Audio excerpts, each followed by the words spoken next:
Welcome to the WCBS Conversation from the Adorama Live Theater in Soho. I'm Steve Scott from WCBS News Radio 880, and our guest today is United States Senator Richard Blumenthal, Democrat from Connecticut. Senator, thank you for joining us. Thank you very much, Steve. With the Orlando nightclub shooting still fresh in our mind, I'd like to start with gun control issues because that certainly has been a hot topic lately. You told me shortly after the Orlando massacre that you thought that incident might be a tipping point for gun control. But if the murders at Sandy Hook and Newtown weren't a tipping point, nothing happened after that, why might this incident be a tipping point? I think that is a critical and profoundly important question, Steve. And the reason is that, very basically, I think there has been a sea change, prompted in part by the fact that there was terrorism involved in the Orlando shooting. We're talking about a killer who pledged allegiance to ISIS before he undertook this insidious, hideous act.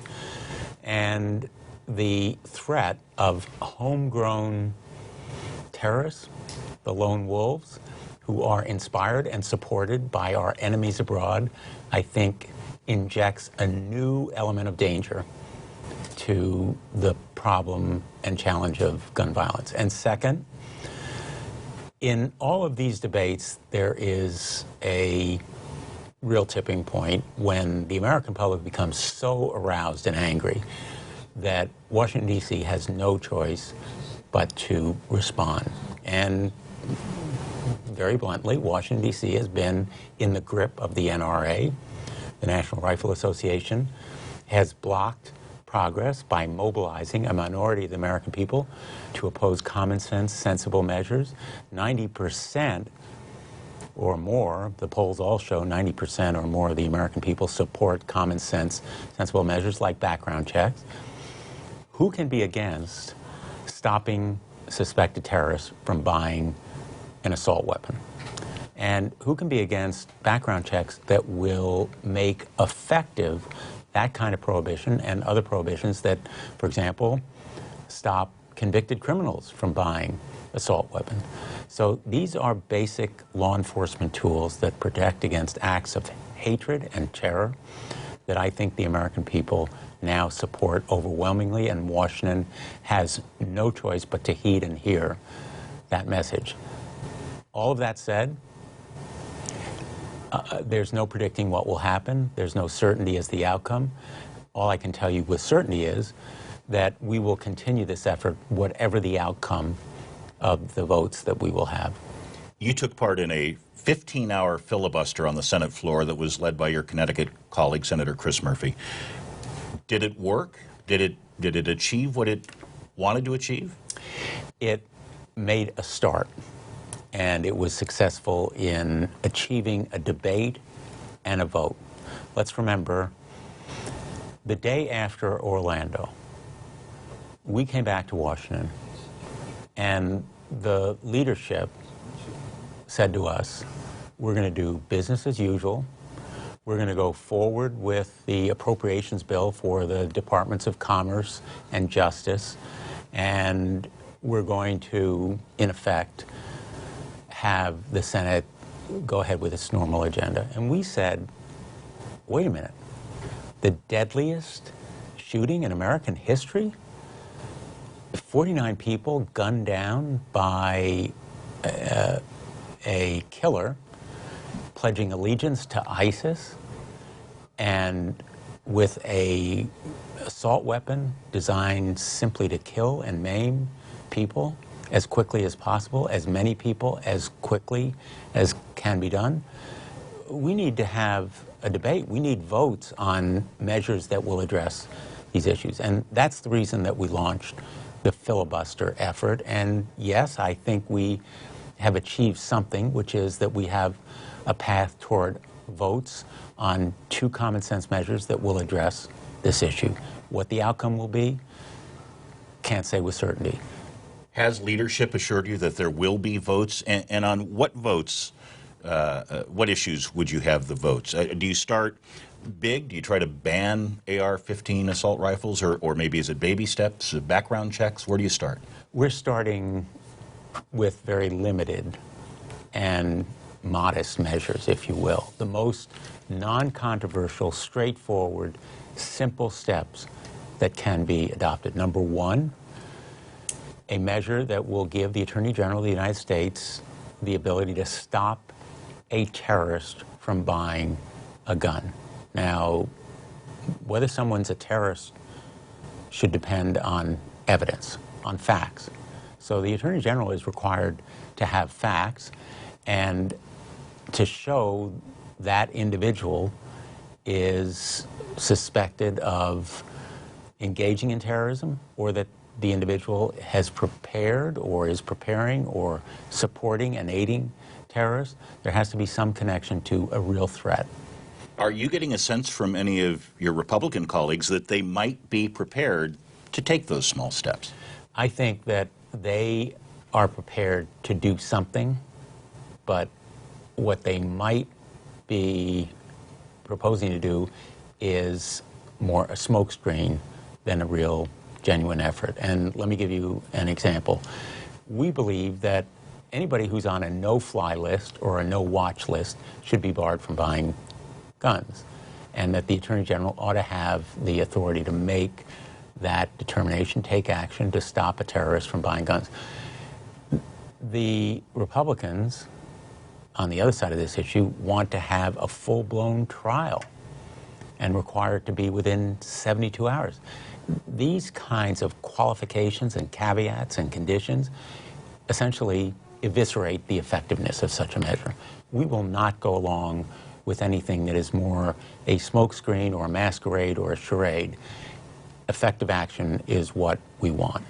Let me ask you this. Governor Christie of New Jersey has suggested that Democrats are politicizing the Orlando massacre, that members of your party are using this tragedy to push a gun control agenda. How would you respond to the governor and others who might believe that?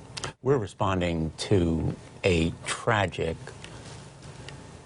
unimaginably horrible instance like Sandy Hook, which we remember all too vividly, like Virginia Tech, like Aurora and Charleston. We're now at the one-year anniversary of the Charleston killing, which was enabled, by the way, by another loophole in the law that permitted Dylan Roof to buy a gun, even though he was ineligible under current law to buy a gun from a licensed gun dealer, because the background check has to be completed within 72 hours. Our laws are riddled with these kinds of gaps and loopholes. So the effort to protect against another tragedy is hardly politicizing an issue. But to put it another way, Congress has been complicit by failing to act, complicit in the 30,000 deaths every year. For every one of these mass killings, there are countless other tragedies that occur one by one, 2 or 3 at a time, because the definition of mass killing is now 4 people dead. And so on the streets of New York and Hartford and Bridgeport and countless other cities, people are dying every day. That is far from politicizing an issue. So it's okay, in your mind, that just days after a tragedy, members of the Senate stand in a 15-hour filibuster and basically call for changes in the law? We're calling for changes in the law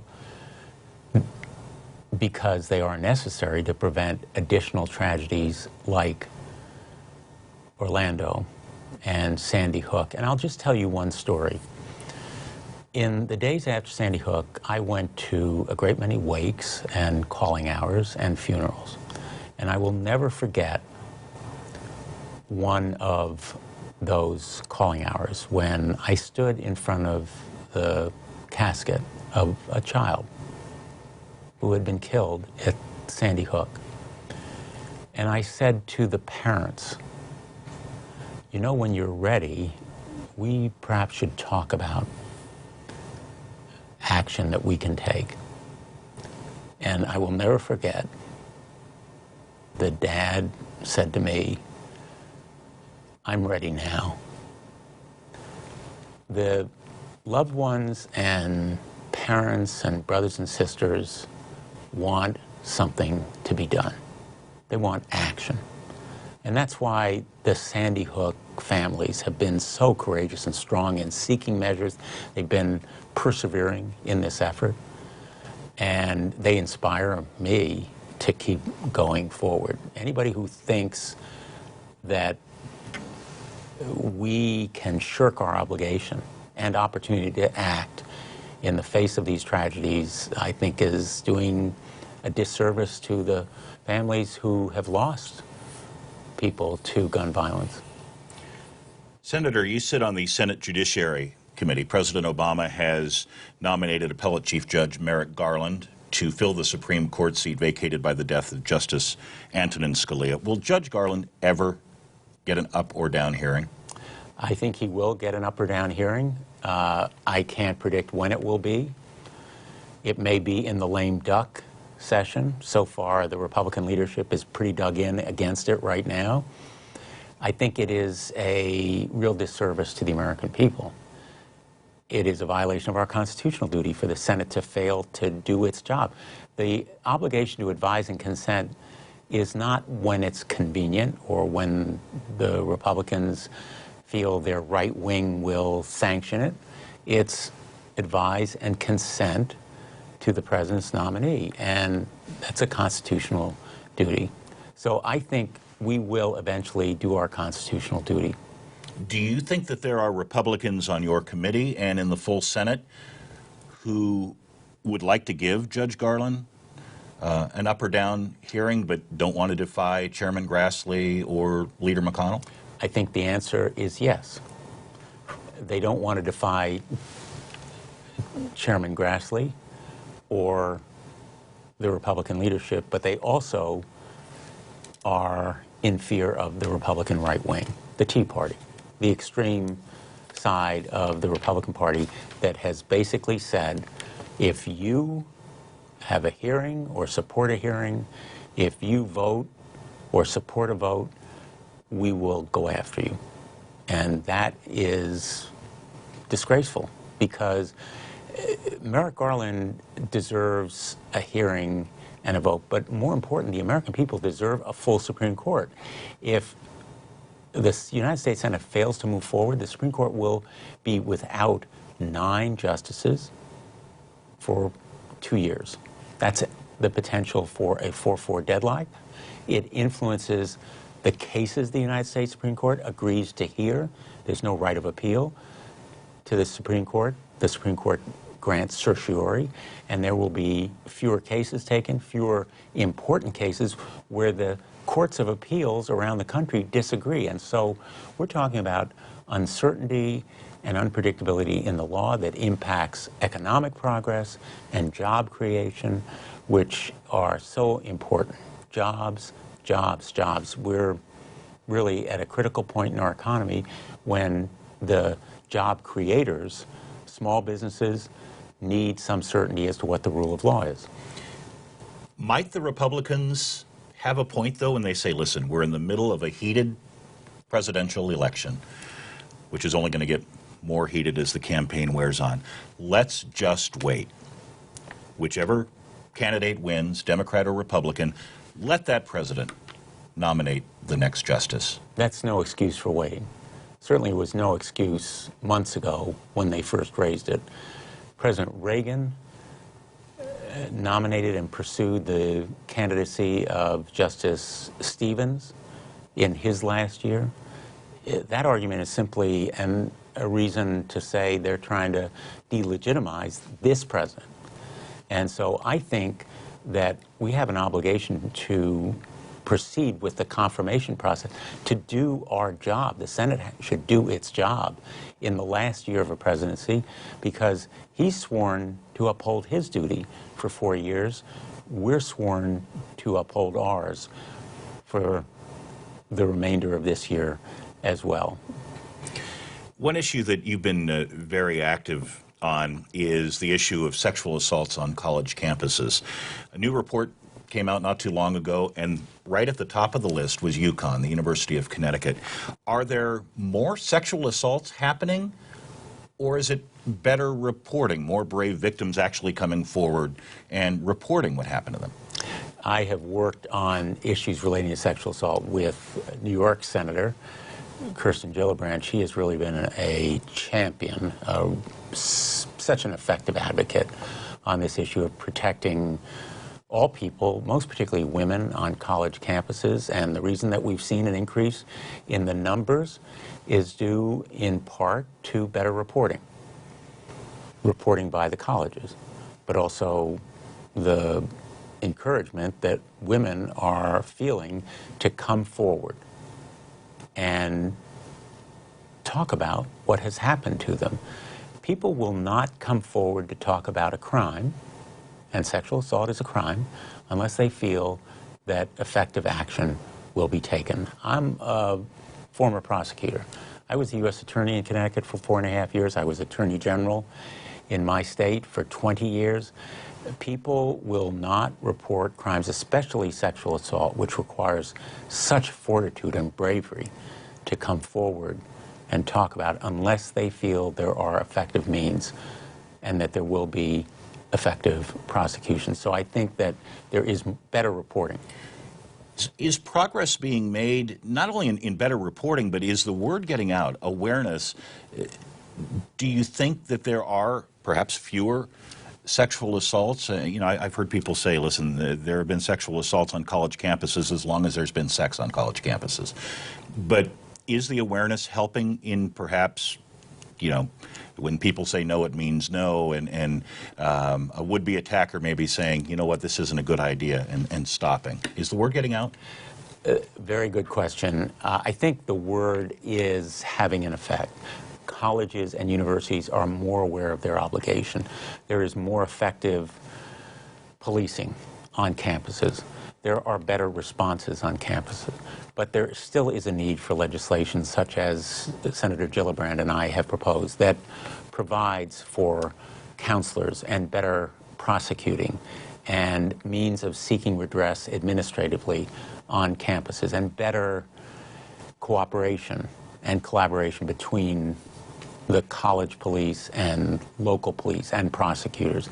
These kinds of steps need to be taken. By the way, Senator Gillibrand and I have also championed more effective steps within the military to enable better prosecution and responsiveness to these crimes. So the word is getting out, but there's still a need for better action on the part of the colleges. You mentioned the military. You are the ranking member on the Senate Veterans Affairs Committee, and you have some legislation that you've introduced to try to reform the VA. Tell us about that. This legislation builds on measures that have been passed, adopted by the Senate.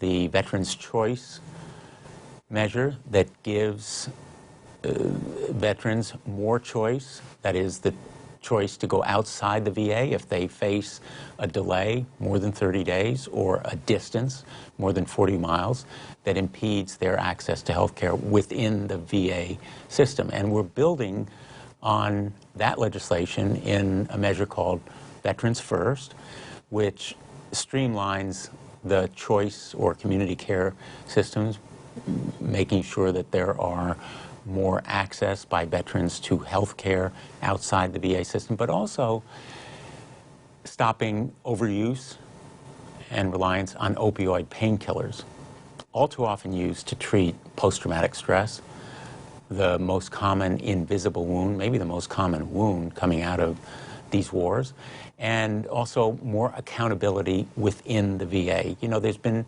too much going wrong within the VA system, delays in treatment and so forth, not enough accountability. This measure imposes greater accountability. Senator, I wonder what you think the problem is. How did the VA become such a mess? Is it just too big of a bureaucracy? The sea change is going to take a long time. Are there simply too many veterans now for this system to handle? What is the answer? The answer is, number one, better management. Number two, more resources. And the resources have to be in numbers of doctors. There's a shortage of primary care doctors in this country. There's a shortage of those doctors in the VA. There's a shortage of psychiatrists to deal with post-traumatic stress. there is a shortage of resource, but management, lack of accountability has been a major source of the problem. So what we're trying to do in this measure is to enable the head of the VA to hire and fire, to give him or her more flexibility, to hold accountable the administrative staff in the hospitals and within the VA. It's the second largest agency in the whole government after the Pentagon. It's the largest healthcare system in the United States. Accountability is absolutely critical. This all takes money, though. Now, if you talk to a Republican, they would say, hey, listen, this is a bipartisan issue. You talk to a Democrat, it's a bipartisan issue. Is there agreement that more money needs to be pushed into the system to try to improve it? There's agreement that there will be more money in the next fiscal year and this fiscal year over the last one in the budgets that we're approving. But in this measure, there is no additional money because we're focusing on using the existing resources more effectively. So they're two separate steps, more money and resources necessary. This measure has offsets built into it that will mean no new money. And, Steve, very, very surprisingly, maybe to some of the folks who are hearing us say it, this measure has strong bipartisan support. Almost every member of the Veterans Affairs Committee, Republican and Democrat, is supporting it. The chairman of the committee and I, Senator Isaacson, a Republican from Georgia, Blumenthal, Democrat from Connecticut, are both strongly supporting it, and we have strong bipartisan support in the Senate. As you know, Senator, I am the president of the New York Press Club, and one of the concerns that journalists have and journalist organizations have has been an increase in violence against working journalists. We remember last year a reporter and photographer murdered. Recently, a Telemundo reporter in Philadelphia was beaten, assaulted while on a TV live shot. A Channel 4 reporter here in New York had a gun waved behind him during a live shot earlier this year. We've talked about this. You sit on Senate Judiciary. Can anything be done to perhaps strengthen the penalties for people who do this? Journalists are scared out in the field.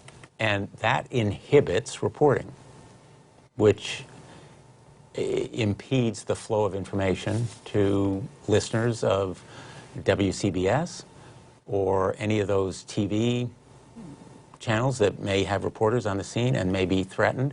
So the answer is yes. Something can be done, something should be done. I'm going to fight for it. There may be arguments that people have some kind of First Amendment right to stand behind a reporter. But in my view, it's like crying fire in a crowded movie house. There are limits to First Amendment rights when they impinge on other rights, as those kinds of actions do. And I'll tell you, one of the most moving parts of the 15 hours that we spent on the floor of the United States Senate, when our colleagues came, 40 of them in total, speaking on the floor in the course of those 15 hours. One of them was Tim Kaine of Virginia. And Senator Kaine spoke about the murder of a TV reporter in his state, very graphically and powerfully, about the impact on him. Reporters should not have to risk their lives to give the American public news that they deserve and need. And so I think we need to address this issue. You're coming to the end of your first term. You're up for re-election in November. As you reflect back on your term, as we wrap it up here, of what are you most proud that you've accomplished, and what frustrates you or angers you the most, keeps you awake at night? I'm very proud of the work that I've done for individuals who need service from my office. When I was Attorney General for 20 years, the most satisfying and rewarding thing I did was to help individuals, whether it was with a Social Security check or a veterans benefit or an appliance that didn't work or any number of grievances like lack of adequate health care coverage from their insurance companies when there was an obligation to provide it and when there was a service, medical service needed. But I also am very proud of a bill called the Clay Hunt Veteran Suicide Prevention Bill, named after a young man named Clay Hunt, a Marine who fought in Afghanistan, came home from a couple of tours with post-traumatic stress, and the VA failed him. The Veterans Administration failed to give him the counseling and psychiatric care and other medical treatment that he needed, and he took his own life. 22 veterans every day take their own lives in the greatest, strongest nation in the history of the world. That is a searing indictment of our great country. And so I worked with John McCain, a colleague from Arizona, a Republican, to pass something called the Clay Hunt Veteran Suicide Prevention Measure, which provides more medical care, more research, more support for families of people suffering from post-traumatic stress at risk of suicide. The Clay Hunt Veterans Suicide Prevention Measure went to the president, having received strong bipartisan support from both houses. And next to the president, when he signed that measure in the East Room of the White House, was John McCain and myself standing together, and Clay Hunt's mom. And in the audience, there were military families who've lost loved ones to suicide, including Joanna Eldridge of Connecticut, who lost her husband, a friend of mine, Justin Eldridge, a Marine like Clay Hunt, who was deployed to Iraq and Afghanistan and who came back with post-traumatic stress, and the VA failed him too. That experience showed me we can get things done. We can work together on a bipartisan basis. We can meet the needs of our veterans. We can make a start toward solving the issues of veteran suicide by providing better medical care. We can and we must. We have an obligation to do better and to do more for our veterans. And I'm proud of what we've done to provide transportation funding to Connecticut and the metropolitan region to try to make the trains safer with positive train control, to provide more investment in skill training because it's necessary for job creation. I'm proud of what I've helped to do in create jobs and drive the economy forward to enable the innovators and inventors to work harder and better, and our defense industry in Connecticut to have more opportunities to build submarines and joint strike fighters and helicopters because they're so important to our national security and to our economy in Connecticut. And I'm proud on the Judiciary Committee to have fought for a nominee who is eminently qualified, Merrick Garland, so that he can be on the Supreme Court. Jobs and economic opportunity and progress are so vital to economic security as much as economic equality. But does the gridlock make you wonder sometimes why you took the job? Every day, I resolve to reach across the aisle and try to break that gridlock. But it is frustrating. It is endlessly discouraging to me every day. I love my job because it gives me the opportunity to make progress in breaking that gridlock, which the American people really need and deserve and expect. They want us to be change makers and change agents, and we must be to make the American government more responsive, to heed and hear the will of the American people on gun violence prevention, on women's health care, on creating and investing in job opportunities and skill training, education, college affordability, and in our infrastructure, roads, rails, bridges. They want action, and I'm going to work hard to give them the action that they want. Senator Richard Blumenthal, Democrat from Connecticut, thank you for coming in today. Great to be with you, Steve. Thank you. This has been the WCBS Conversation from the Adorama Live Theater in Soho. I'm Steve Scott.